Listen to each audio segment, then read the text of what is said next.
Hello, everyone, and welcome. My name is Tracy Brown. I provide trauma-informed nutrition counseling so that you can feel safer in your own skin, progress to competent eating, and have food just be food. So I had the pleasure of giving a mini version of my Motives to Move class I have. If you're interested in that class, honestly, you just need to email me. Please don't private message me. I don't check that very often. Please email me at tracybrownrd@gmail.com, and I'll send you just how to get that class. It's an hour-and-a-half class. It's a pre-recorded class I did a couple years ago, and when people ask for it, I just like, yeah, here's a link, pick it up, great. It doesn't cost very much, $20, whatever. But anyway, I did kind of a mini version of that for some folks, and what's really interesting is that one of the biggest barriers in movement feeling honestly like it has agency for a person is being able to uncouple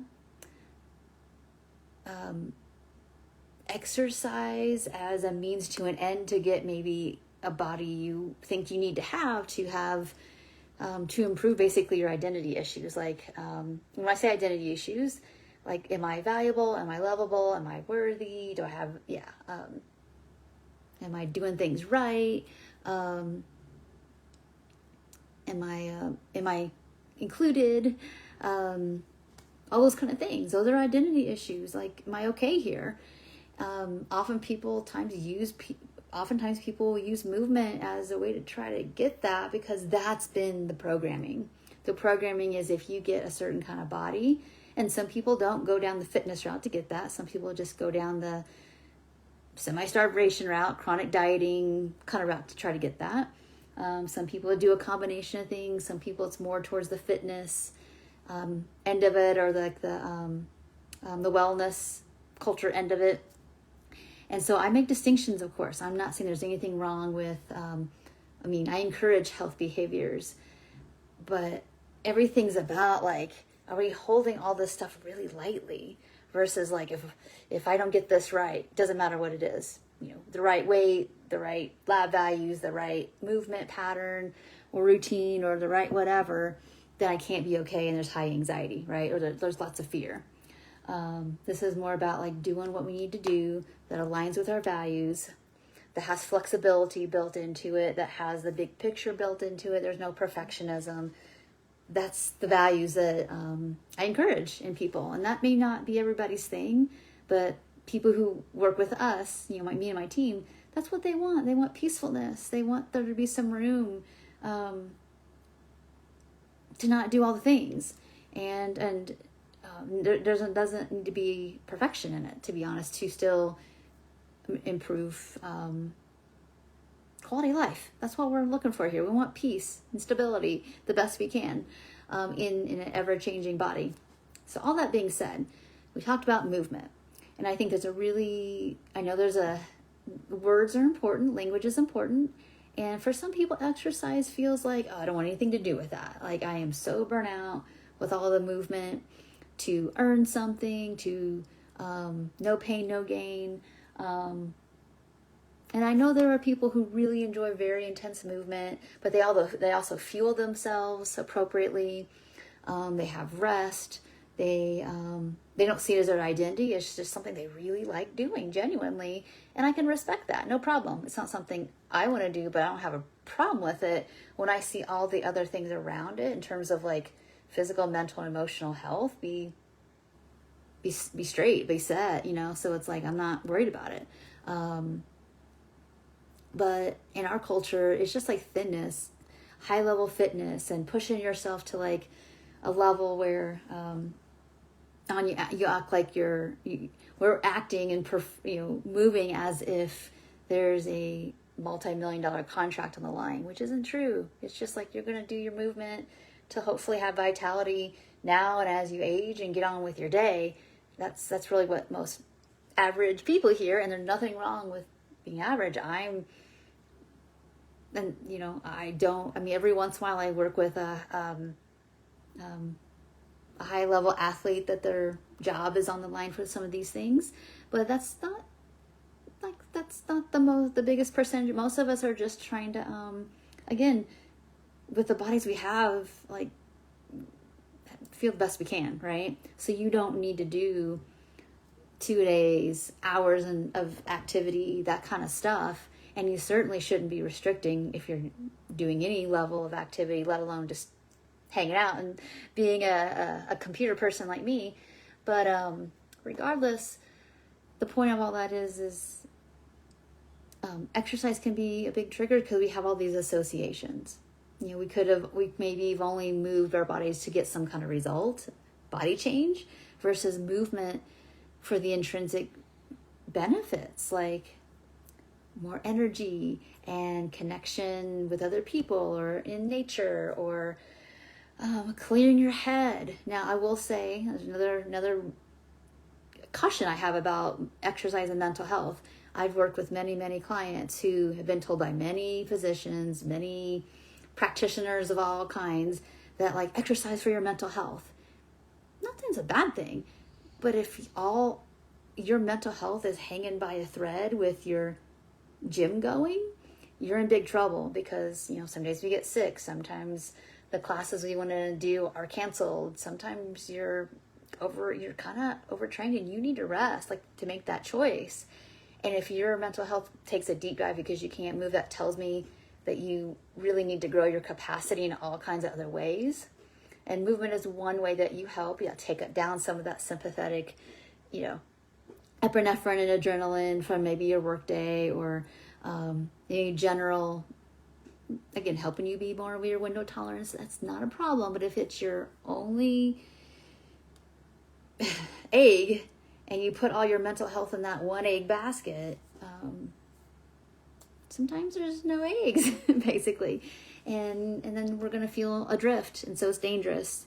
So I would say, like, yes, movement is great. I mean, I like to clear my head, walking around my yard, being in nature. I do that daily. But I also have conversations with people and my own people that I keep accountability to in terms of mental and emotional health and the work I do. And other things like gardening and writing and reading and honestly, a list. I encourage all our clients to have like a glimmer basket of things that we all kind of reach for to help us when things are feeling a little much, like, or either too much or not enough, and to help us. We're not going to always be perfectly regulated, but we don't need to be too high and too low. It's really disruptive to life, right? So anyway, that's being to say that you have options and there's a path to, like, if exercise is your only way to like manage, like, not even manage, like, to like create some space for you to think and feel through something. I'll be honest, like, when I was in recovery, I just switched from like pretty much restricting and binging to like restricting, binging, and then over-exercising. And over-exercising took over as the biggest problematic symptomology I had. Like, and I had no other skills. And I had to purposely get into a relationship with some safe people and start working on those issues. Not just counseling kind of perspective, but good people outside of gym and other kind of things, to be able to just grow a bigger life and grow my capacity to feel feelings and sensations and not be flooded and want to run back to the gym. Essentially, that's what that was about. Or not to dissociate with food, whatever. So those are really important things to keep in mind, that I'm saying the movement's a problem, but it can be a problem if this is your only outlet. It just becomes another problem in itself. So you see the extremes, right? It's like, over here, I don't want to have anything to do with movement because of all the pressure and the labels and the associations. And over here is my only salvation. We're in trouble. So again, this is about kind of assessing where you are. And the next steps are really about, like, what do you want to feel? Forget about using exercise to burn calories. All it does is, the more you move, the hungrier you are. It's just like a fact. We want to stay out of denial around that, is that you're going to need more fuel to, like, recover. And you have to be consistent with that fuel. Because again, when I was in those over-exercising days, I didn't fuel properly. And I was putting all this time in, and so it was all pretty dissociative anyway. But and I also wasn't feeling myself well, so what I can look back like, man, I would have had a lot more strength improvement if I had just eaten with all that activity. Well, I didn't really get very far. It's really sad to think about all that effort without nutrition, right? So that's another side thing, but just to kind of keep that in mind there for you. So what do we do? What do you want to feel?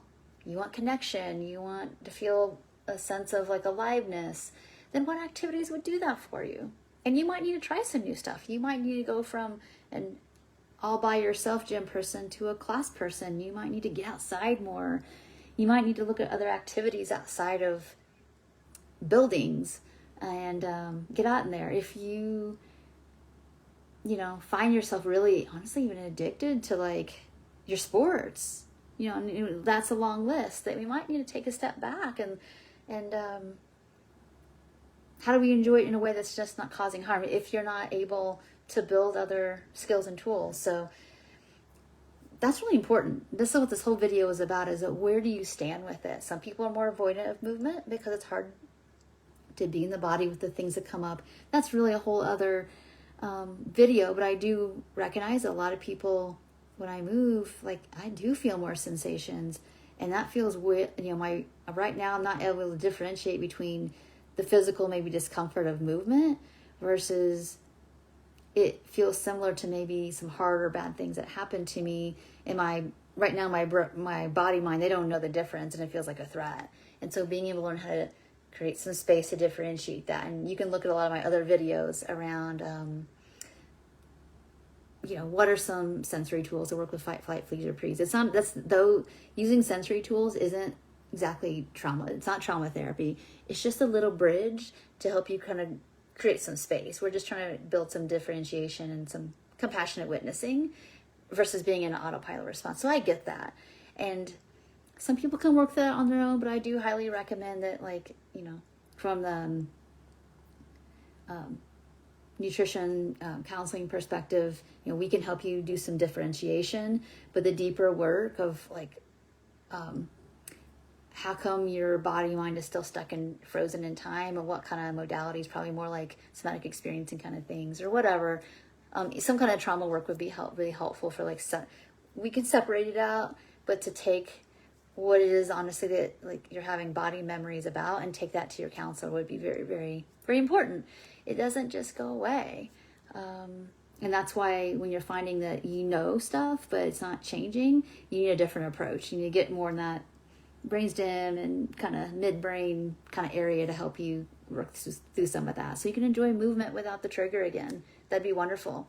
For those of you on the other side here, let's say on both camps here, you've defined how you want to feel.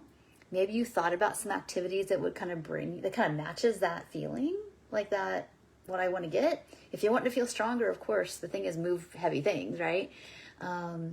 But do it in a way that you also provide your body with a lot of recovery, and you'll get some benefit out of that. If you don't provide recovery, good rest, enough food, you're working really hard but not getting much out of it, you need to check out those things, right? But let's say it's on the other side of the spectrum and you're a person who's really having a hard time slowing down. You know what you want to feel. You even have some ideas of how you can elicit that feeling. Let's say you want to have more peacefulness and you need to do something that for me, it's gardening, for other people, it's going to be just maybe some slower dancing or stretching or whatever. You need to match your motive to move with the activity that works for that motive, right? But you're someone who's having a really hard time slowing down. Slowing down is triggering. Again, is the slowness the threat?